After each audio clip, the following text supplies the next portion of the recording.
and green. For King went forth to Normandy, with grass and meat of chivalry, their God for him wrought man. So, Season 18 is almost upon us, and as usual, we are over on the PTR server, testing out the new units, kind of seeing what's good, what's bad, and what you've got coming in the upcoming Avalon season. Before we get into the units, as usual, we do have a little bit of a giveaway on this video. So I've got 3 Battle Pass codes for the new Avalon season to give away. So if you'd like to be entered into that, just put down in the comments down below what's your favourite thing about the upcoming season, and you'll be entered into a random draw, and 3 of you will get picked out for a Battle Pass code. So that aside, let's hop into one of the new units, and we'll start obviously at the bottom, starting at tier 3 with Carox cavalry. Now, these are probably by far my favourite unit of the new season. Partially because of the mechanics, but also because actually they're kind of just the best one that we get this season. Because they've got some really interesting mechanics, and they're a really interesting unit. There we go, I've said it. And essentially they've got 3 charges. Charge, second charge, and third charge. And now initially this can be a little bit confusing as to how this is going to work. Are there like 3 separate charges? But actually that's not the case. The first charge is essentially a standard cavalry charge. You pick your direction, you throw your unit in a way and they'll charge off in that direction. Standard to all other cavalry. They actually, for a tier 3, the damage in the charge is really fairly decent. It's a lance cavalry, works quite nicely. Now before this charge ends, you can then activate a second charge. So for example, you could charge through a unit of enemies, and then once they're onto the other side, but before the charge is ended, you could activate the second charge and charge them back at you. So you charge through them, turn around, charge back, and if 2 times isn't quite enough, you can then do exactly the same thing and then charge back through them from the front again in a third charge. But you don't even have to go in the same direction. You could charge through once, and then on the second charge, you could do a right angle and charge off at 90 degrees into a completely separate unit. Maybe you kill a low tier unit with the first charge, or maybe it takes a charge back and forth on the first unit, and then the third charge you can adjust the angle again. So there are actually quite a few options with how that works, and honestly that is really quite nice. At least from the testing I've done, it seems to play out really nicely. Unfortunately, we are obviously on the PTR, so there's still, changes to be made. We haven't got any of the descriptions yet on the veterancy line, so we don't quite know what exactly these are adding, but there is only 1 veterancy line with this unit, so it doesn't really change all that much. In terms of stats, we do have 21 units, 185 leadership, although that is with a 10 leadership reduction for the season. They're quite a fast unit at 10.9, and they don't get amazing amounts of piercing base damage. But actually, once you start to throw them into stuff, you'll find that the charge damage for a tier 3 feels more than sufficient. We have been running all the units in this testing with doctrines, so that's also worth bearing in mind. So yeah, a really interesting unit. I'm quite looking forward to being able to play these when the new season comes out. Our second unit is these Percival's Royal Guard. They're supposed to be sort of a hybrid javelin sort of melee shield unit, kind of trying to work a few of the different angles. But for me, I find that they don't really work all that well, because they're kind of a bit of a jack of all trades, master of none. They're not really a particularly great javelin unit, and they don't really hold up in a shield wall formation either. So they have 2 essentially throw abilities. They have this charge and throw, which is essentially you pick the area where you're going to want to throw.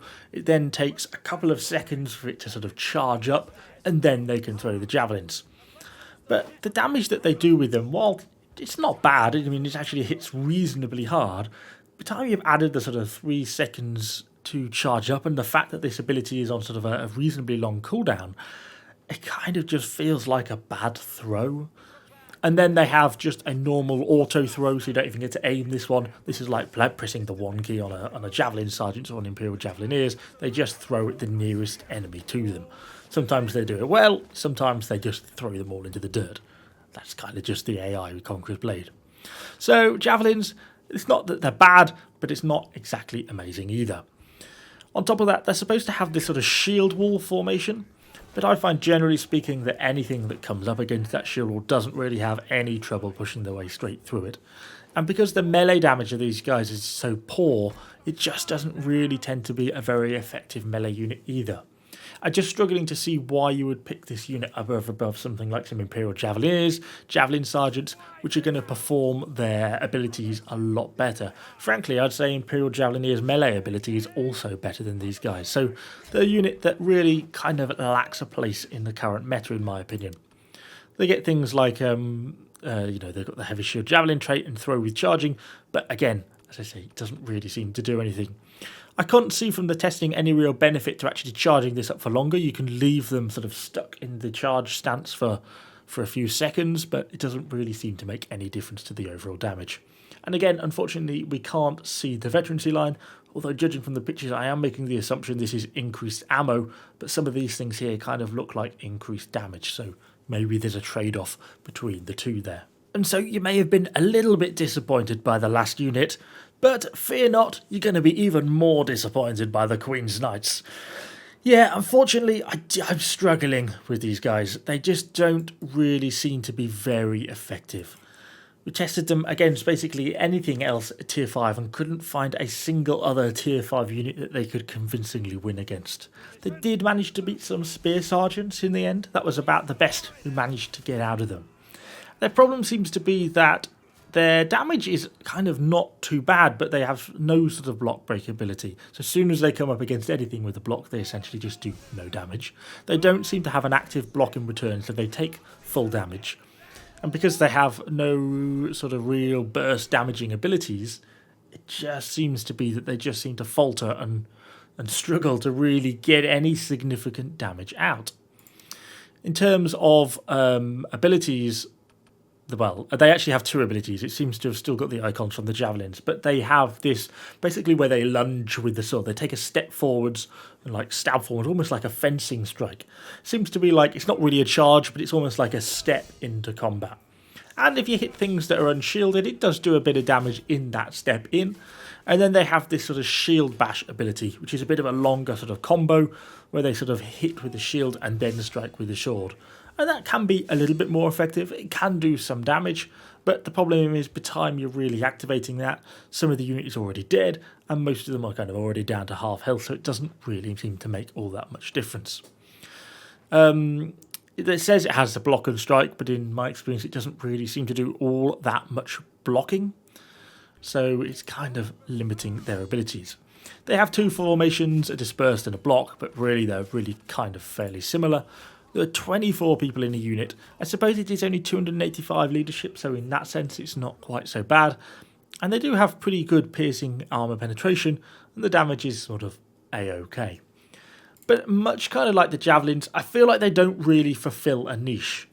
It's kind of like if you took men-at-arms, nerfed the damage and took away the cover commander, you'd kind of end up with a tier 5 version of them, and that's kind of what this is, it feels like. Not that we want another men-at-arms. Men-at-arms are in a horrible place in the game right now and should probably be removed. But these don't really fulfill any sort of niche. And yeah, I was kind of hoping maybe for a tier 5 version of Paladins. I loved Paladins back in the day, but these guys, unfortunately, in the current meta, don't seem to really be it. That having been said, though, you've got to bear in mind this is still the PTR. There is still a week or two before this version is actually going to get updated and then put out onto the live server. So inevitably there will be some changes. And it's even further before these guys obviously actually get released in the season. So there is time for them to get updated. And if history is anything to go on, they almost certainly will.